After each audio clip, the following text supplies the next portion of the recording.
saya mohon karena saya memang punya bapak seneng guyon, punya Mbah Mun kiai saya juga seneng guyon.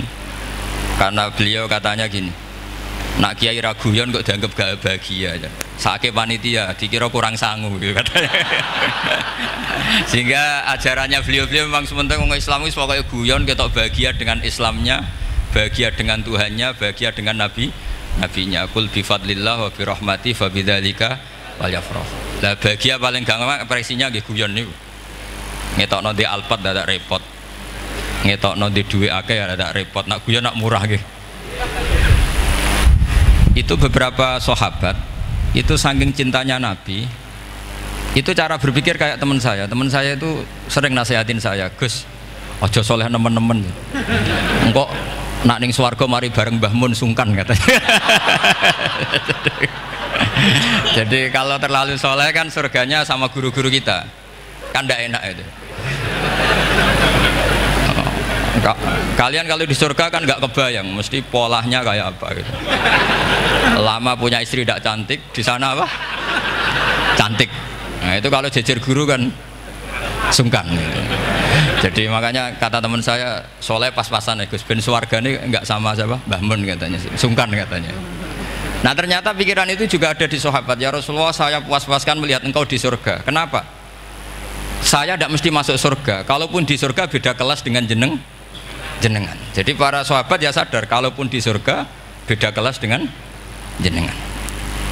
Tapi pelajaran yang kita bisa terima adalah bahwa semuanya itu harus ada amal kita. Sehingga Nabi ngendikan fa'inni ala nafsika bikasrotis sujud. Maka tolonglah saya untuk mengabulkan permintaan kamu dengan memperbanyak apa? Sujud. Saya akhir-akhir ini sering kampanye tentang sujud. Caranya gimana? Ini sekaligus untuk anak-anak PSQ utamanya karena yang mengkaji Quran. Kata ulama, mentahbib ya, menyenangkan orang kepada Allah itu butuh bayinah. Bayinah itu logika yang kebenarannya itu cara Jawa itu jelas welo-welo, sangat jelas. Namanya al-bayinah. Saya ulang lagi ya, namanya apa? Al-bayinah. Sehingga dengan logika itu orang yang kafir saja menjadi mukmin, yang fasik menjadi soleh, yang soleh bila ilmin menjadi soleh bil ilmi atau bil hujjah.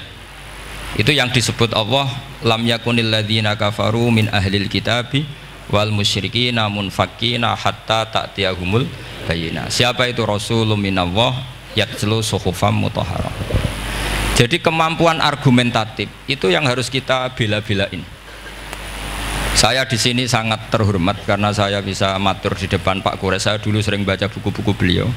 Jadi saya nggak mungkin jadi pesaing beliau karena saya ini saya ngidolakan beliau, jadi nggak mungkin jadi pesaing beliau. Tapi kalau mutammim ikut menyempurnakan keinginan besar-besar beliau mewujudkan Islamiyah wasatiyah, insya Allah diminta atau tidak diminta harus kita bantu. Harus apa? Nah bayinahnya apa? Bayinahnya begini.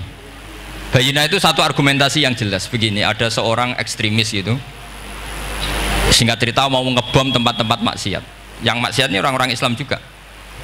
Tapi saya tidak nuduh sampean, pokoknya orang-orang Islam juga ya.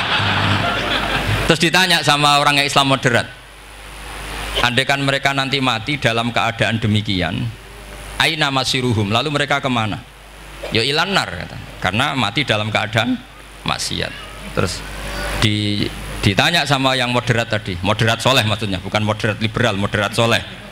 Karena orang kadang salah paham, moderat itu pikirannya terus liberal, enggak, moderat soleh. Terus kata si moderat tadi, akan adzalika muradan nabi, apa umatnya masuk neraka itu yang diinginkan Nabi? Kaget si ekstremis tadi, kebetulan ini ekstremis yang masih mau mikir. Terus enggak, itu enggak yang digedaki Nabi. Kalau gitu ya jangan, kita tunggu tobatnya, kita proses bersama supaya mereka mau tobat. Karena dukhuluhum annar itu tidak muradan Nabi, tidak yang digedaki Nabi Muhammad SAW. Nah cerita seperti ini tentu ada padanannya. Padanan itu artinya kias ya, kias dalam hadis sahih. Saya yakin hadis itu sahih. Kalaupun itu dhaif itu yata'ayyadu bi fatwal ulama, menjadi kuat karena banyak ulama yang fatwakan seperti itu. Saya pastikan itu diriwayatkan Qadhi Iyad dalam kitab Asy-Syifa, juga diriwayatkan Ihya, juga diriwayatkan di Hayatus Sahabah. Di situ ada sekian sanad sing yuqawi ba'duhu ba'dur. Kenapa ini saya utarakan? Karena di kota itu sanggerono hadis itu takokno sahih ta ora. Kadang sing takok ya ndak paham itu. Wong maca kitab ra iso kok takok sahih ta ora. Yang ditanya juga aneh. Terus berusaha jawab. Padahal kadang ya ndak bisa juga jadi. Di hadis itu ada penjelasan begini. Ada seorang Arabi itu orang Bedui, orang yang kurang peradaban. Minta sesuatu pada Rasulullah SAW. Karena Nabi itu tidak orang kaya, Nabi tidak jutawan, tidak hartawan, dikasih. Mungkin kalau uang sekarang mungkin 50.000 atau berapa. Orang itu gerutu segrutu-gerutunya. Nabi kok pelit gitu, kira-kira seperti itu. Akhirnya sahabat ini merasa tidak nyaman, ingin, karena ini Arab ya, ingin mengadili ini. Saya membahasakan mengadili itu ya ada Arabnya, karena kadang ada riwayat misalnya fahamma ayyadribuhu, nanti juga repot, ayat tuluhu juga repot. Makanya kalau ke Jawa itu kadang maknani bahasa Arab itu bingung, dan memang baik bingung daripada enggak bingung. Karena kalau yang enggak bingung itu keliru pede. Misalnya jika istri kamu agak rewel itu begini-begini gitu. Terus ada kalimat wadribuhun, maka pukullah. Itu kalau orang nggak bingung langsung diterjemah mukullah, nanti dilaporkan Komnas HAM gitu. Tapi kalau yang bingung itu akhirnya tatallub mencari-cari. Ternyata di semua tafsir disebut dorban ghairu mubarrihin, ya mukul tapi yang tidak menyakiti. Jadi kekeliruan itu pasti dimulai orang-orang yang nggak bingung. Jadi ilmunya nggak cukup, akhirnya nggak bingung. Bingung itu penting. Loh betul. Nggak ada orang alim kecuali dari bingung. Karena orang alim itu nggak bisa pede. Karena referensinya banyak, kemungkinannya banyak. Sehingga mesti pikiran pertama kalau ada lafadz ini maknawi apa lafzi. Ini mahmul apa enggak? Ini mansuh enggak? Ini muqayyad mutlak enggak? Ini sekaligus jadi pusat studi Quran, jadi supaya teman-teman memang seperti itu. Kata wadribuhun, maka pukullah. Saya masih ingat betul ketika Pak Quraisyab nulis di Membumikan Al-Quran tentang alak. Itu kalau orang ahli embriologi dimaknani alak segumpal darah itu mesti tertawa-tawa, karena nggak ada dalam proses embriologi orang lewat proses segumpal apa? Darah. Tapi kalau alak itu madatul kalimah dari kata aliko ya'liku alakon, sesuatu yang menempel, jadi zigot yang berhasil menempel di dinding rahim itu yang jadi anak, itu ya normal saja, memang itu terjadi. Ya barokahnya bingung tadi.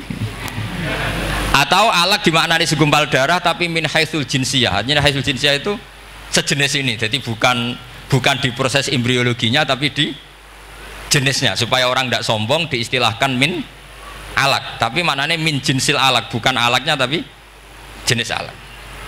Itu kayak Abu Bakar itu kalau sedang bully manusia yang sombong-sombong itu, kamu kok sombong, kamu itu keluar min makhrajil bauli marroten gitu. Supaya orang tidak sombong itu diistilahkan manusia itu yakhruju min makhrajil bauli apa? Marroten. Kan kamu keluar dari makhrajil bauli berapa? 2 kali kan? Minar rojul lewat penis, terus nanti lahir juga lewat min makhrajil baul. Jadi untuk mengadili manusia supaya tidak sombong diistilahkan keluar min makhrajil baul marroten. Nah mungkin alak kalau maknanya segumpal darah itu maknanya jenisnya seperti ini. Kenapa kamu sombong? Jangan digugat tentang itu proses embriologi kalau itu tidak ngalami itu. Jadi akhirnya barokahnya bingung itu alak dari proses embriologi maknanya apa? Aliko ya'liku alakon, sesuatu yang nempel, yang sukses nempel di dinding rahim. Tapi dari segi jenis mendidik tawadu, mendidik khafdul janah lil mu'minin, mendidik adzul wal inkisar, rasa hina,